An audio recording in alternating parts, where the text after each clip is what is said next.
awaken your spirit, chosen ones.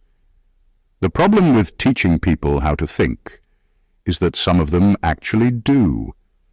They didn't fail the training failed them.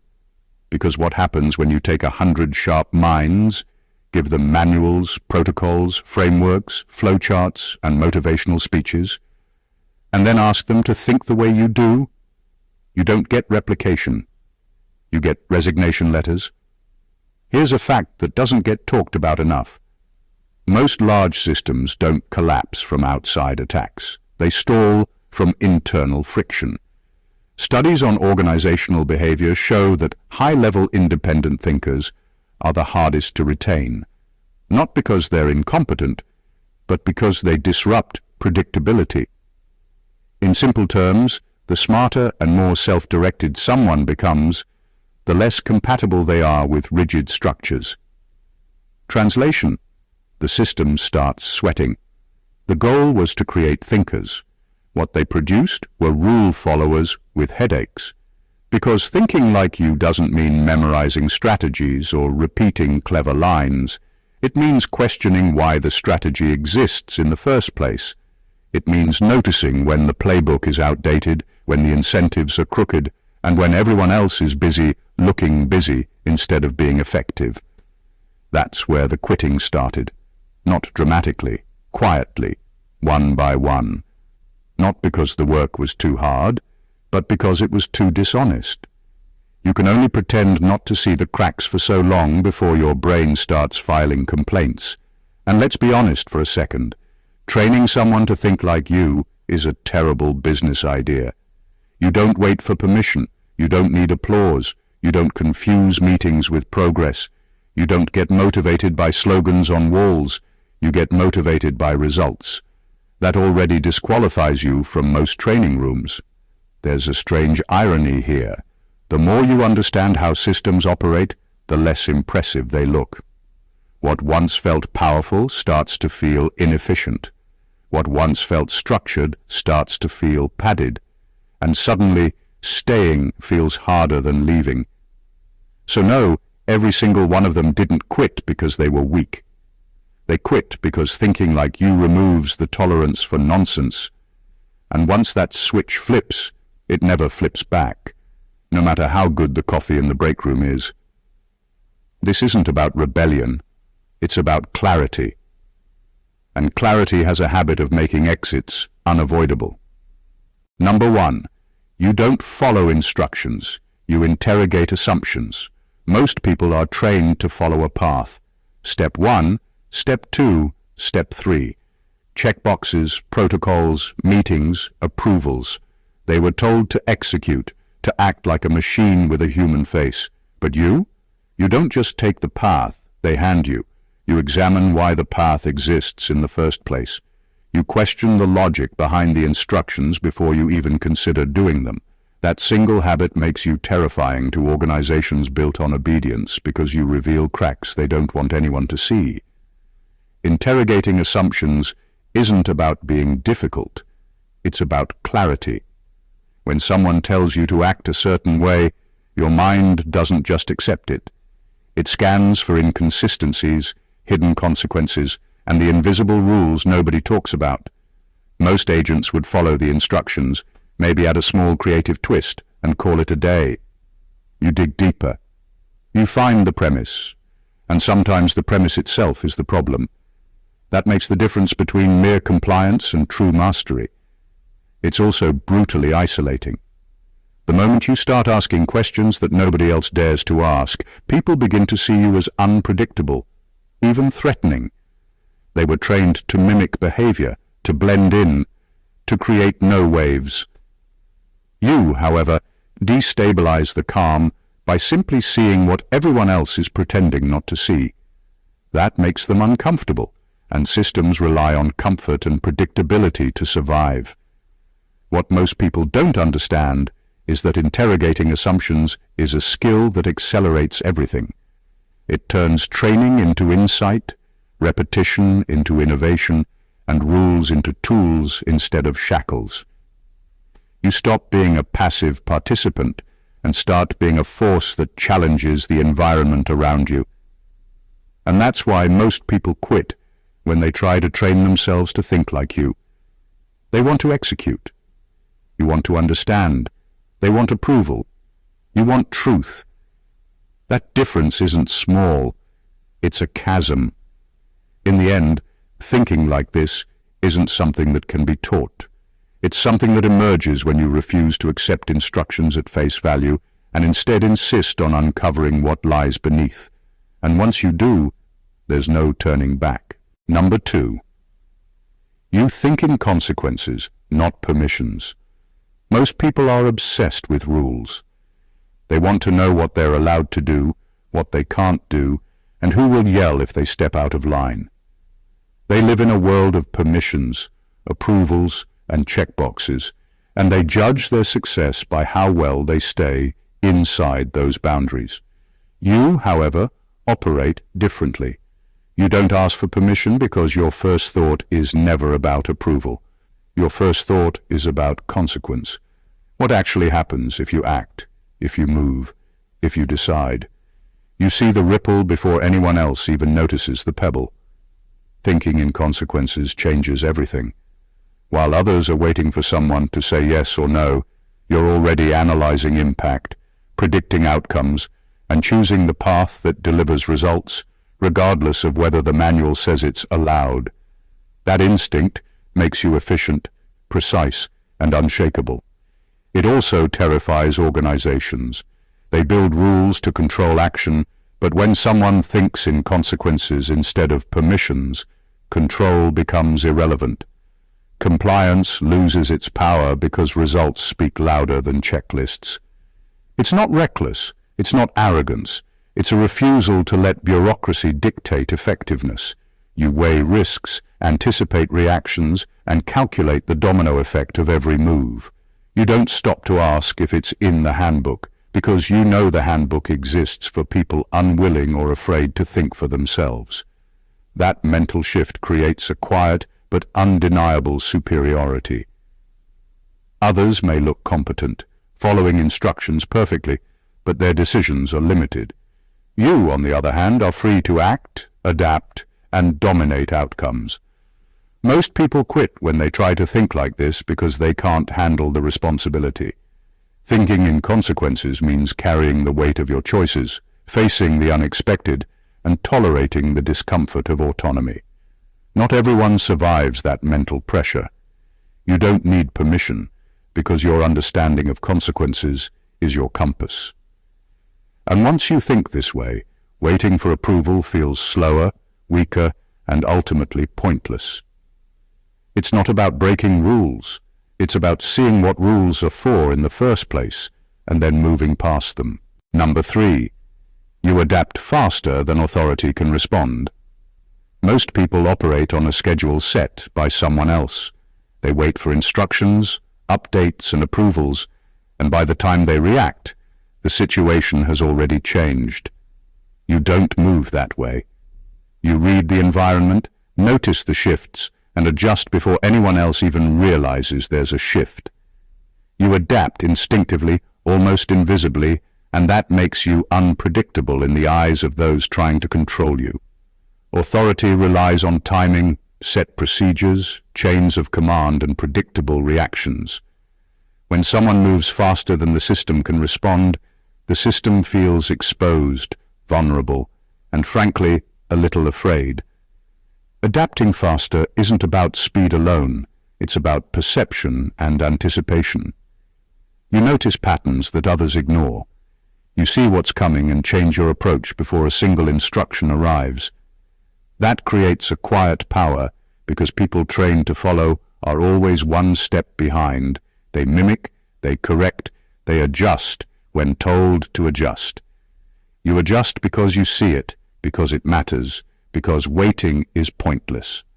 The gap between your instinctive adaptation and their delayed response becomes a chasm. That chasm is where influence, results, and control shift quietly into your hands without anyone noticing until it's too late. This kind of adaptability makes standardized training nearly useless. Most programs are built on repetition, consistency, and rules. They teach people to respond, not anticipate. They prepare agents to exist inside a framework, not transcend it. You can't fit into that mold because you are already outside it mentally, moving, pivoting, and evolving faster than any training manual can accommodate. It also isolates you. While others look for permission, reassurance, or precedent, you've already acted. That makes them uncomfortable and insecure, but it doesn't bother you. You aren't competing to blend in. You're moving to achieve, to survive, to dominate outcomes before anyone else even sees the board. And that's why they quit trying to train themselves to think like you. They can't outpace authority. You already have. Adaptation isn't just a skill. It's a mindset. And once you live there, no manual, no boss, and no protocol can catch up. Number 4, you don't romanticize loyalty. You measure alignment. Most people think loyalty is a virtue, a badge of honor to be worn proudly. They believe sticking around, obeying, and proving devotion makes them valuable. You don't play that game. You don't measure your worth by how long you stay or how much you sacrifice for someone else's agenda. You measure alignment. You ask yourself, silently, whether the people, the rules, and the objectives you're committing to actually make sense, whether they deserve your time, your energy, and your trust. And that perspective changes everything. When loyalty is blind, it becomes a trap. People who cling to authority, organizations, or traditions often end up working harder for someone else's success while their own potential decays. You've watched it happen 1,000 times. That's why you don't romanticize it. You observe, analyze, and decide. Staying becomes a strategic choice, not an automatic reflex. Leaving doesn't feel like betrayal. It feels like clarity. And most systems aren't designed to handle that kind of thinking. They want servants, not evaluators. Measuring alignment means you are rarely surprised by human behavior. You notice when agendas clash, when values diverge, and when the stated mission is just a mask for hidden motives. That awareness keeps you ahead. Others waste energy trying to prove themselves, overcompensate, or rationalize nonsense to stay loyal. You simply adjust. You don't burn bridges for the sake of principle. You build leverage where it matters and detach where it doesn't. That detachment is subtle, but it's powerful. Most people quit trying to train themselves to think like this because it demands honesty, discipline, and courage. Alignment requires that you look at reality without sentimentality, without excuses, without the comforting lies of tradition. You can't fake it. You either see it or you don't. And once you start measuring alignment over loyalty, your perception shifts.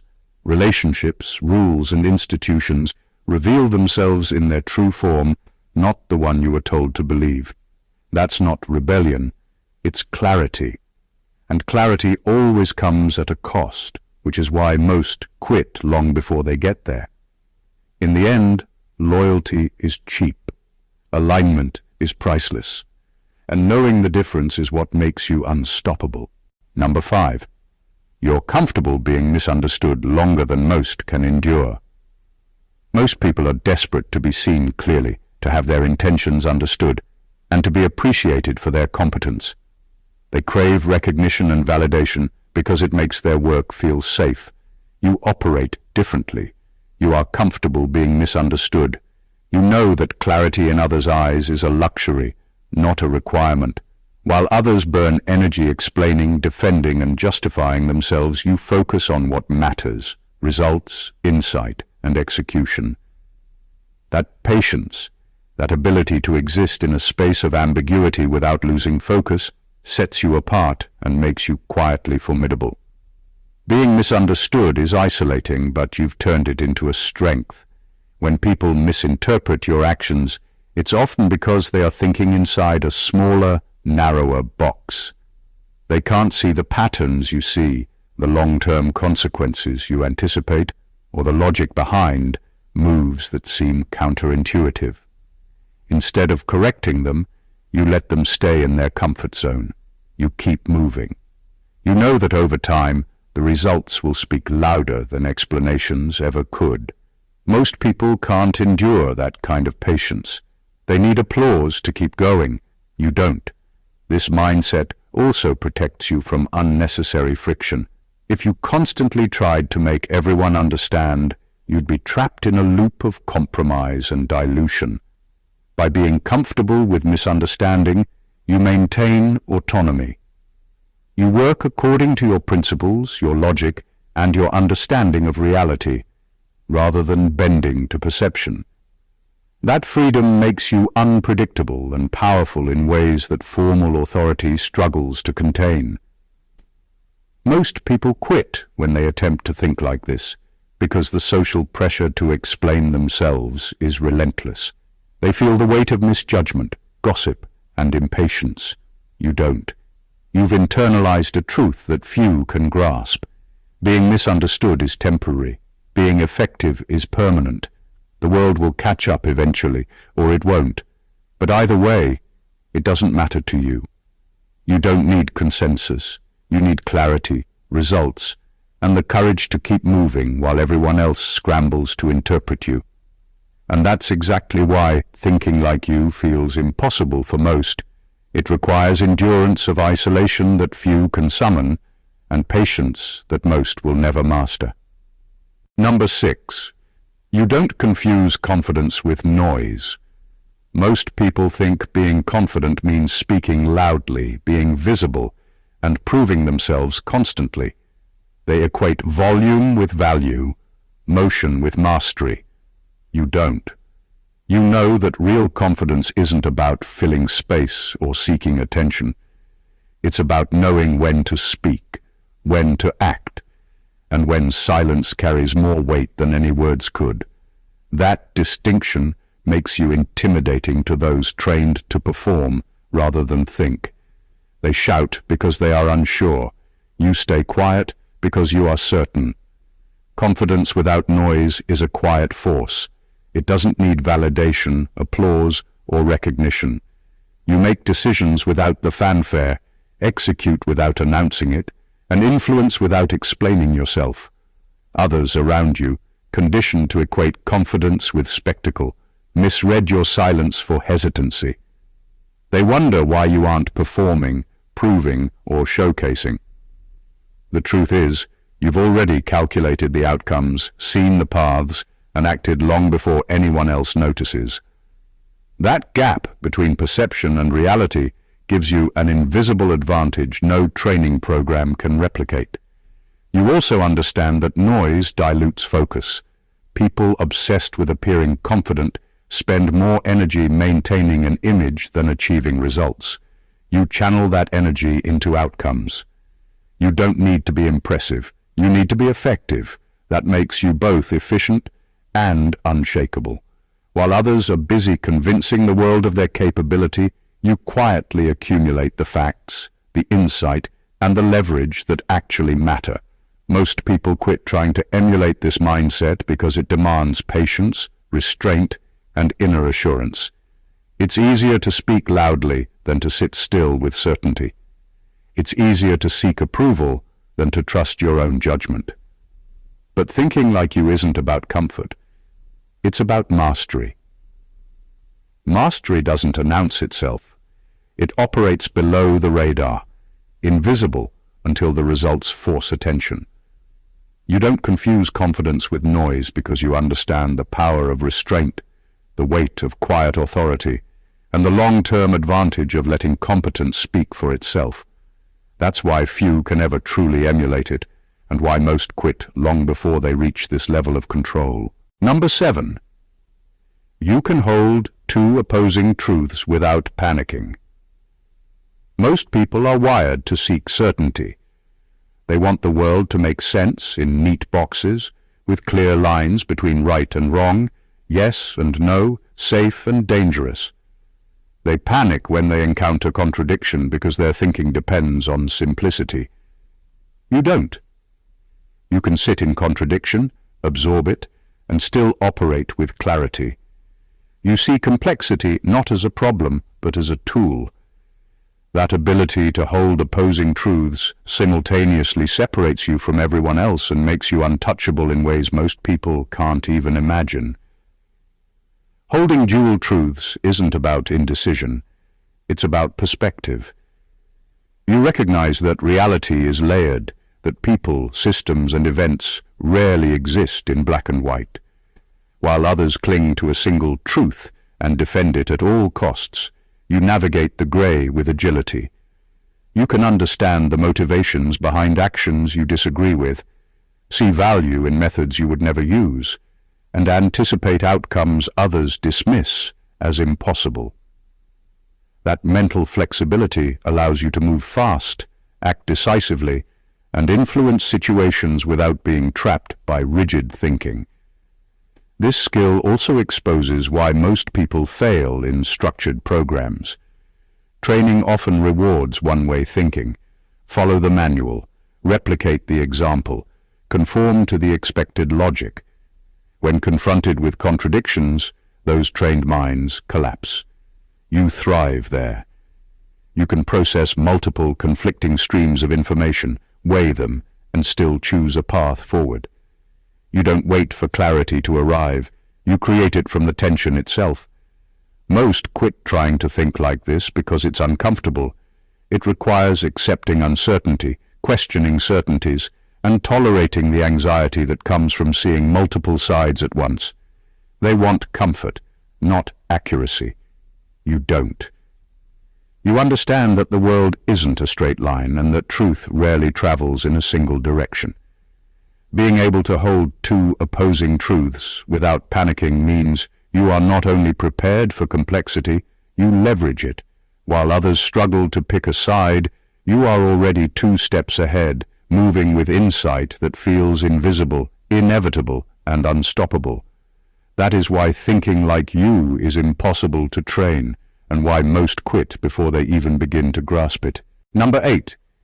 You see incentives before intentions. Most people take what others say at face value. They listen to speeches, promises, and explanations, and assume honesty is the default. You don't.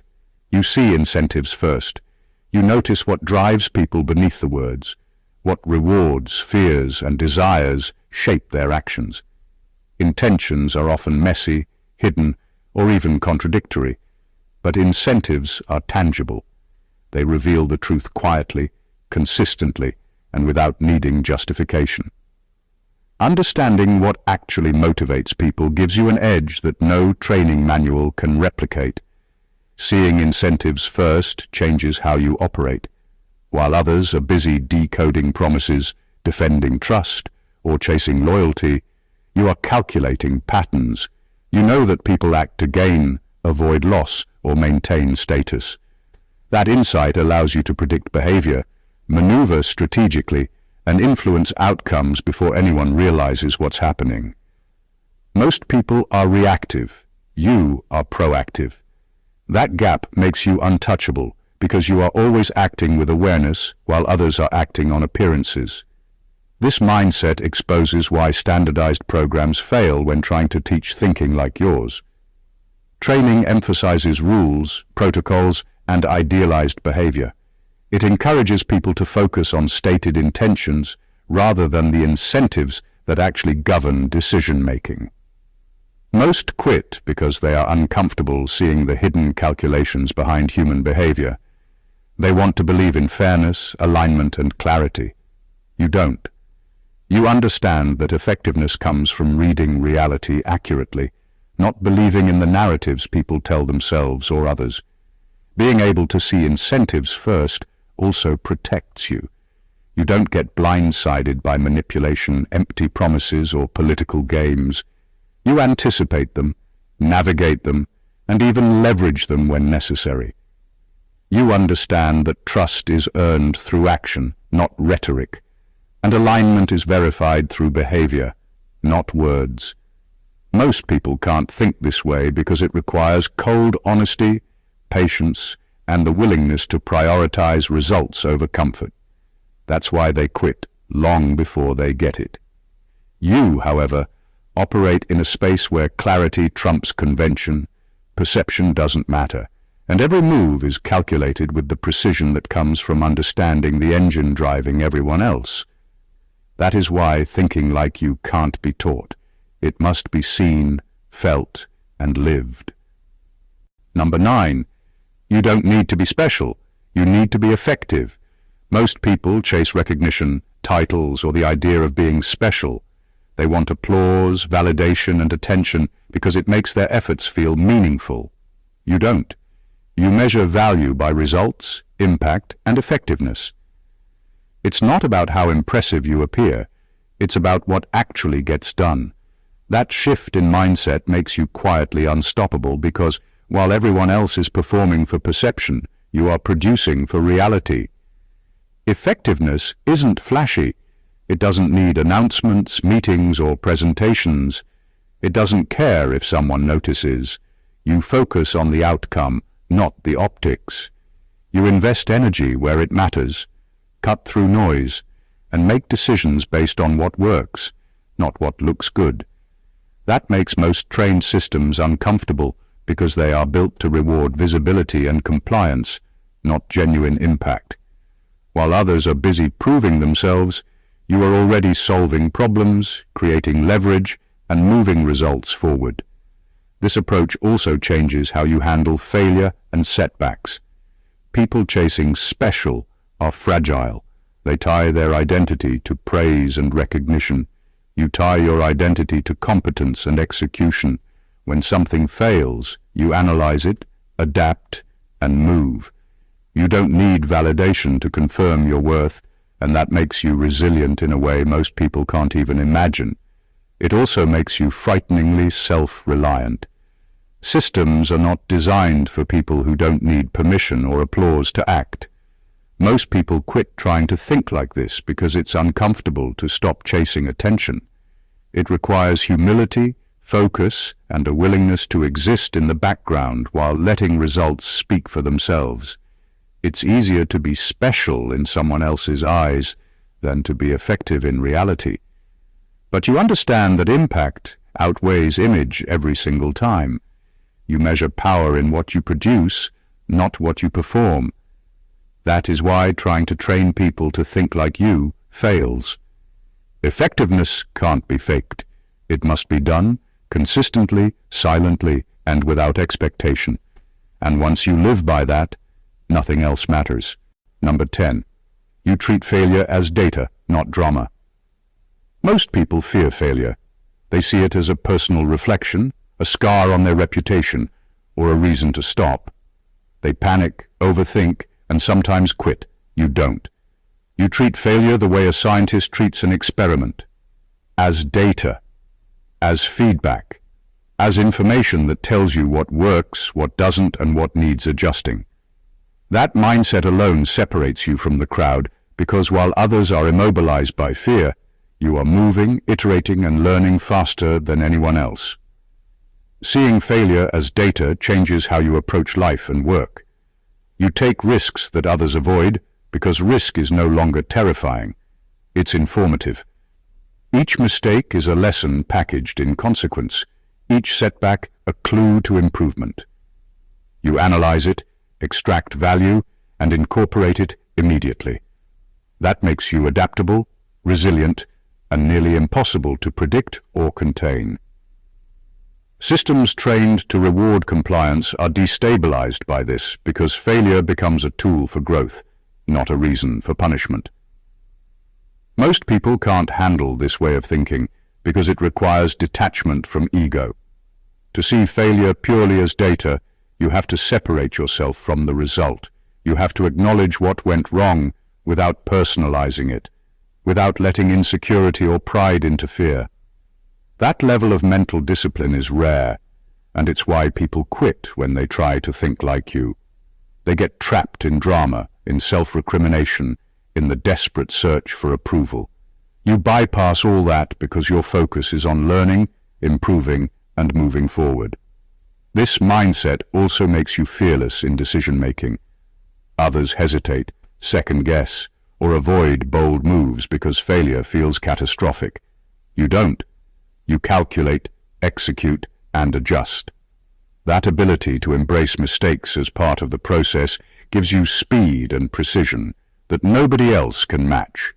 It's not reckless, it's informed. It's not emotionless, it's strategic. And that is why thinking like you is impossible to train into someone else. Most people can't divorce emotion from outcome, but you live there naturally. You see failure for what it is, a compass, not a curse. And that transforms everything. Number 11, you don't wait to be chosen, you self-authorize. Most people spend their lives waiting. They wait for permission, for clearance, for recognition, for someone else to decide if they are ready or worthy. They chase titles, approvals, and validation because society has trained them to believe that being chosen equals being capable. You don't operate that way. You self-authorize. You decide when action is required, when an opportunity is ripe, and when it's time to move. You don't wait for anyone to hand you the green light, because you understand that competence is its own authorization. Self-authorization changes everything. It makes you faster, more decisive, and almost impossible to control. While others are stuck in queues, filling out forms, or pitching ideas for approval, you're already acting, adapting, and shaping outcomes. That's terrifying for structured organizations because they rely on hierarchy and gatekeeping to maintain order. You bypass that entirely. Authority becomes an observation, not a requirement. You don't ask if you can move. You move because it needs to be done. This mindset also requires responsibility. When you self-authorize, you own both the success and the failure of your actions. There's no one to blame, no safety net of approvals, no excuses to hide behind. That level of accountability is rare and uncomfortable for most people. They quit when they try to think like you because it forces them to confront their limits, take ownership of consequences, and tolerate the pressure that comes with absolute autonomy. You don't flinch, you thrive. Self-authorization also amplifies effectiveness. You spot opportunity while others deliberate, solve problems while others debate, and create leverage while others wait for instructions. It doesn't matter whether someone notices or approves. What matters is that the work gets done, results are achieved, and progress is made. That is a mindset that cannot be trained into someone who waits for validation. You either internalize it or you quit trying. In the end, self-authorization is freedom in motion. It's independence, clarity, and courage rolled into action. And once you live there, waiting for permission becomes pointless, irrelevant, and almost comical. You act because you know the cost of inaction is far higher than any authority's approval. And that's why thinking like you leaves most people behind. Number 12. You understand power as flow, not position. Most people think power comes from titles, rank, or the corner office. They measure influence by who can sign the forms, who gives the orders, or who controls the budget. You don't. You understand that power is a flow, not a position. It's the subtle currents of influence, the ability to move people, resources, and decisions without anyone noticing the mechanics. You see where authority actually lives, not in the name on the door, but in who affects outcomes, who shapes perception, and who can pivot events before the rules catch up. Seeing power as flow changes how you operate. While others chase titles and jockey for position, you track influence, alliances, and leverage. You notice the invisible strings that make systems move and the weak points where shifts can be created. That perspective allows you to act decisively without asking for permission, to redirect energy without confrontation, and to produce results quietly but undeniably. People trained to respect positions don't understand what hits them when someone manipulates the currents instead of obeying the map. This mindset also protects you. Titles and hierarchies can be revoked, organizations can be dismantled, and authority can disappear overnight. Flow, on the other hand, is persistent. It can't be stripped, regulated, or controlled easily. You learn to navigate it, harness it, and even redirect it when necessary. That gives you freedom and influence that people who cling to position can't touch. Most people quit trying to think this way because it's subtle, uncomfortable, and counterintuitive. They want the clarity of a name, a badge, or a rank to validate their importance. You thrive in ambiguity. You understand that real control lies in movement, leverage, and timing, not recognition. That is why thinking like you is impossible to replicate in a standard training program. Systems reward visible authority, not the quiet manipulation of flow. You operate in currents others don't notice, influence outcomes they cannot predict, and wield power they mistake for luck. And once you see power this way, position becomes irrelevant. It's not about being at the top, it's about controlling the top without anyone realizing it. That is the mindset that leaves most people behind, wondering why the rules don't seem to apply to you. Number 13. You outgrow environments instead of trying to dominate them. Most people believe success comes from competition, outshining, controlling, or dominating the space they occupy. They fight to prove themselves, to be the top, to bend the environment to their will. You don't. You outgrow environments. You don't exhaust your energy trying to force systems, people, or cultures to conform to your standards. You observe, adapt, and recognize when a place has served its purpose. When growth demands more than the environment can offer, you move on quietly, deliberately, and without drama. That mindset is rare, and it's why systems designed to retain people break when someone thinks like you. Outgrowing an environment isn't about arrogance, it's about awareness. You see limitations, structural, cultural, or intellectual, before they trap you. You understand the boundaries of the space and the cost of staying longer than necessary. Most people ignore these signals because they've been trained to persist, conform, or fight for recognition. You don't. You act with clarity, knowing that true progress comes from stepping into spaces that can match your trajectory rather than forcing old spaces to bend under your weight. This mindset also frees you from unnecessary conflict.